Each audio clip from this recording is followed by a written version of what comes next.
지금 우리가 묵상하고 있는 말씀은 마태복음에 나오는 산상복음과 비교하는 평지복음입니다. 이 평지복음은 특별히 제자가 된 성도가 어떻게 살아야 하는지를 가르쳐 주십니다. 우리는 이것을 제자도의 실천윤리다라고 말을 합니다. 지금까지는 우리는 이웃에 대하여 제자라면 어떻게 살아야 하는지를 말씀 속에서 배웠습니다. 원수 대적을 사랑해야 한다. 미워하는 자에 대하여 선대해야 한다. 모욕하는 자를 위해서 기도해야 하고 저주하는 자를 위해서도 축복해야 한다는 것이 우리 예수님의 가르침이었습니다. 굶주림에 허덕이는 이웃을 위해서 나누어야 하고 대접을 받고자 하는 사람이 먼저 대접하라고 예수님께서는 가르쳐 주셨습니다. 불법에 대하여는 비판하지 말라, 정죄하지 말라, 용서하라고 가르쳐 주셨습니다. 이렇게 예수께서는 이웃에게 어떻게 대해야 되는지를 먼저 제자도의 원리를 가르쳐 주시고는 오늘 본문 말씀을 통해서 자기 자신을 위해서는 어떻게 살아가는 것이 제자로서의 삶인가를 또한 가르쳐 주십니다. 6장 39절입니다. 맹인이 맹인을 인도할 수 있느냐? 둘이 다 구덩이에 빠지지 아니하겠느냐? 예수께서 이렇게 말씀하십니다. 예수님께서 하시는 말씀은 육체의 맹인을 말씀하셨지만 비유적으로는 영적 맹인을 향해서 말씀하시는 겁니다. 누가 영적 맹인입니까?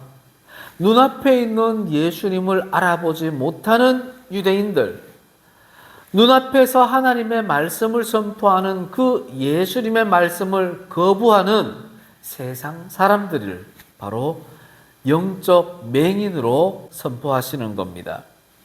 진리를 분별하지 못하는 사람들이 영적 맹인이라면 오늘날 교회 안에 있으면서도 오늘날 하나님의 말씀을 들으면서도 하나님의 뜻을 분별하지 못하고 하나님을 분별하지 못하는 성도가 있다면 그 또한 영적 맹인입니다.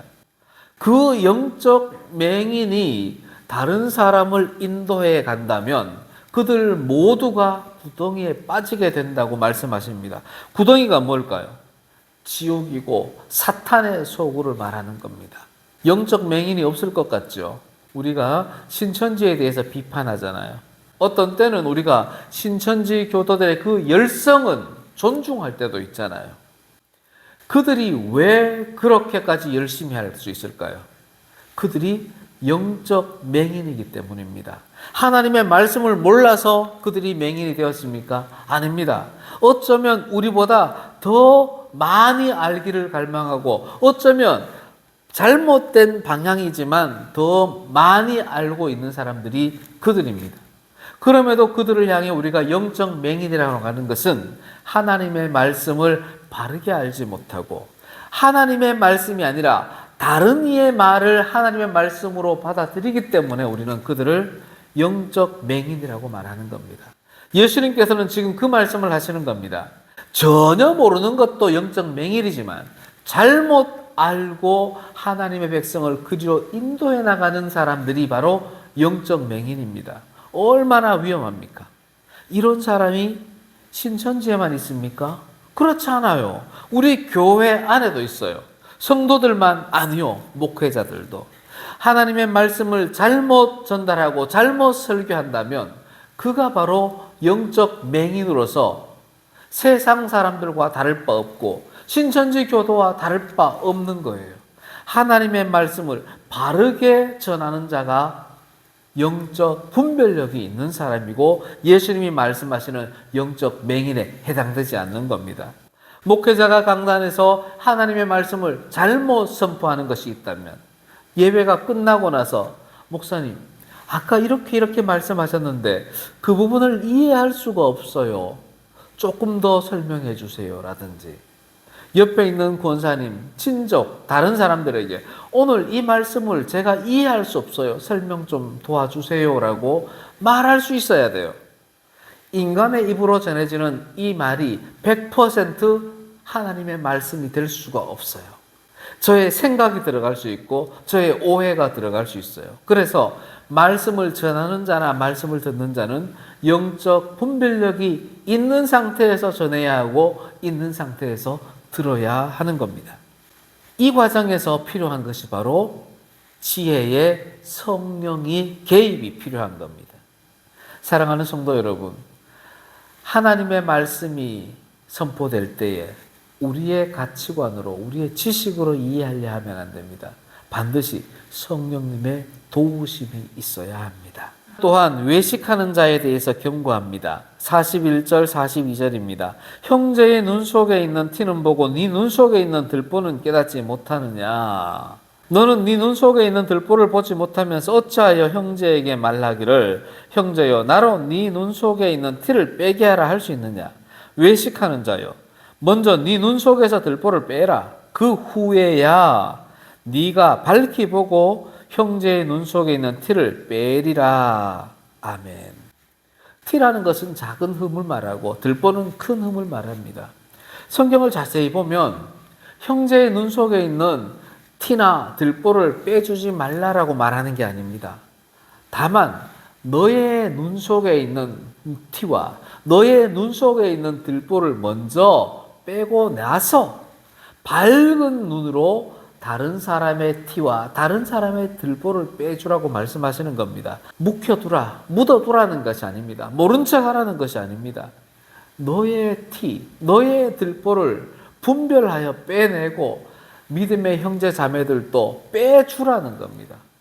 예수님께서 하시는 말씀의 의도는 자기를 먼저 돌아보고 자기 눈에 들보와 티를 빼고서 다른 사람들도 빼주어 함께 선한 길로 나아가라고 말씀하시는 겁니다.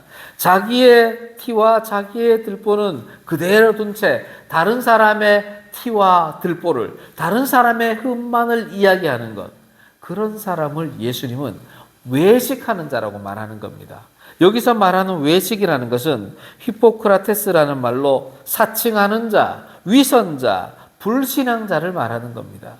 자기 눈에 들보를 빼지 않고 다른 사람들만 비판하는 것, 이건 위선자라는 것이고 그런 사람이 되어서는 안 된다고 가르쳐 줍니다. 거꾸로 말하면 자기의 들보를 빼고 자기의 티를 빼고 다른 사람을 좋은 길로 권면하는 것은 제자도의 원리라는 것을 또한 가르쳐 주는 겁니다. 옆에 자식이, 옆에 성도가 나쁜 길로 가고 있는데 침묵은 금이야, 가만히 있자. 이건 성도의 자세, 제자의 자세가 아닙니다. 먼저 기도해야지요. 하나님, 내가 저 친구에게 바른 길로 가자고 권면해야 되는데 제가 그렇게 말할 자격이 있습니까? 이렇게 말한다면 내 말을 듣는 저 친구가 나의 말을 수용할까요? 하나님, 저에게는 저런 흠이 없나요?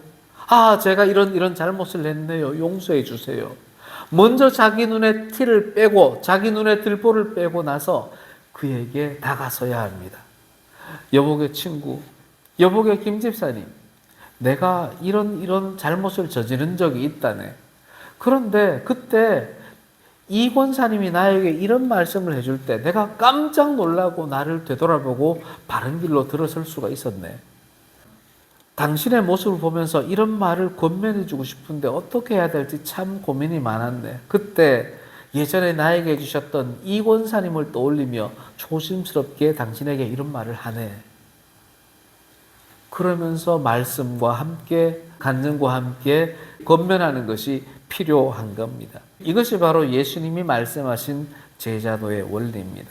나는 나를 보지 못하고 나는 변화됨 없이 야 그거 그렇게 하는 거 아니지, 그건 잘못된 거지, 그래 하지 마, 이렇게만 말하는 것은 예수님이 말씀하시는 제자도가 아닌 겁니다. 예수께서는 또한 자신에 대한 실천 윤리로 좋은 나무가 되라고 말씀하십니다. 예수님이 말씀하시는 좋은 나무는 좋은 열매 맺는 나무입니다. 그래서 예수께서는 열매를 보고 그 나무가 좋은 나무인지 좋지 않은 나무인지를 분별한다고 말씀하십니다. 43절입니다. 못된 열매 맺는 좋은 나무가 없고 또 좋은 열매 맺는 못된 나무가 없느니라. 아멘. 좋은 열매를 맺지 못하면 어떻게 돼요? 주인이 도끼로 찍어서 불에 던져버리죠. 좋은 나무의 기준이 우리는 좋은 열매 맺는 거라고 알고 있습니다. 문제는 열매를 바라지 않는 사람도 있다는 겁니다. 그저 이 나무를 목재로만 쓰기를 원하는 사람도 있다는 겁니다. 그건 세상 사람들의 기준이에요. 우리 그리스도인들이 생각하는 좋은 나무는 반드시 열매 맺는 겁니다. 예수께서는 또한 45절에서 이렇게 말씀하십니다.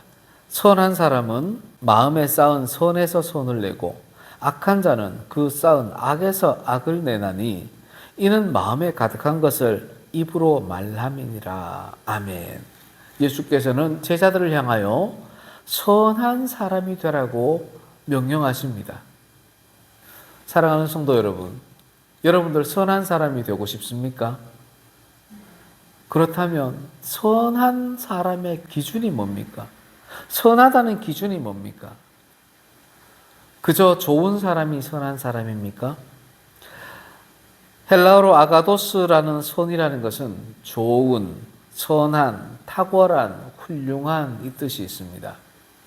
히브리어로 토브라는 단어와 같이 쓰이죠. 우리는 선이라는 단어를 너무 쉽게 생각합니다. 좋은 사람. 좋은 사람이면 틀림이 없지만 그 좋음의 의미가 무엇인가를 우리는 분별할 수 있어야 합니다.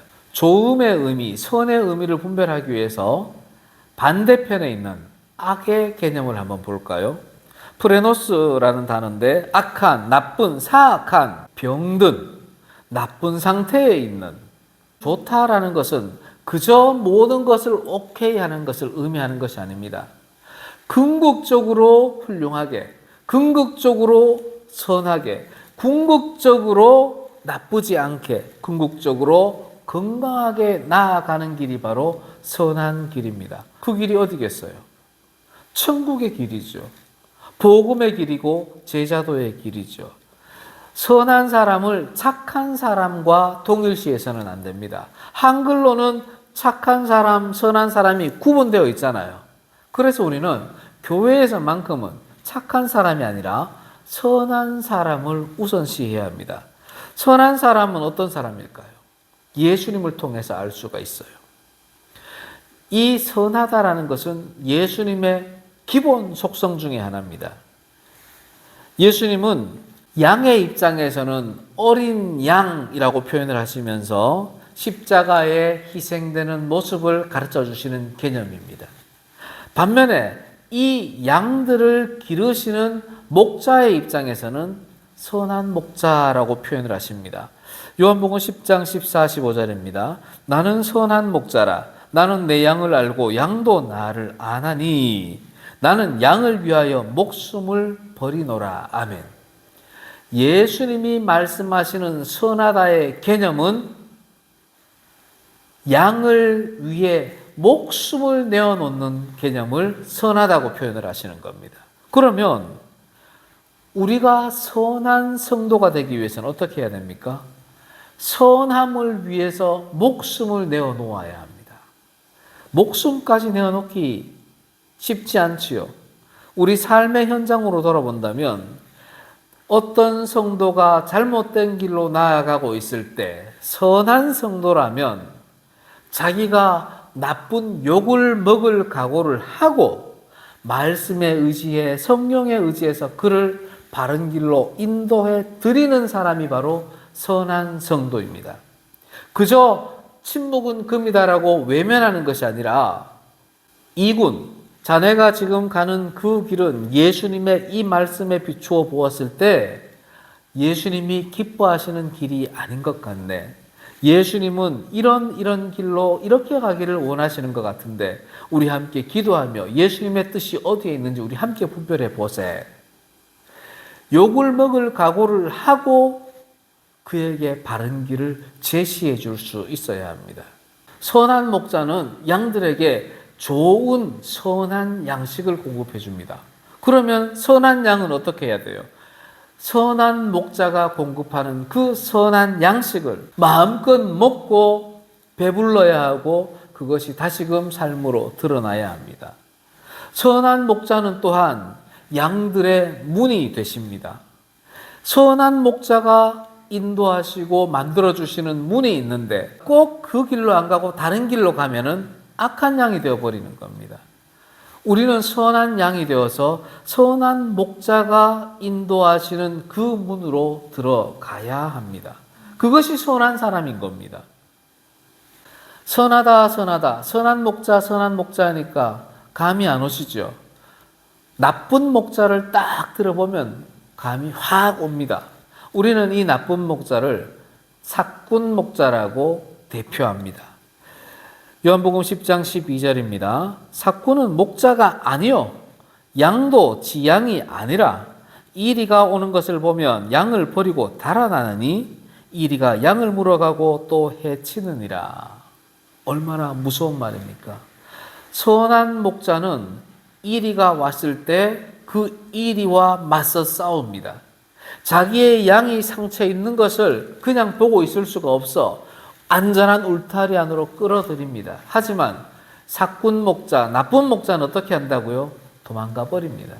여기서 도망간다는 건 실체적으로 도망간다는 의미도 있지만 목적이 양이 아닌 사람은 다 삭군 목자라는 겁니다.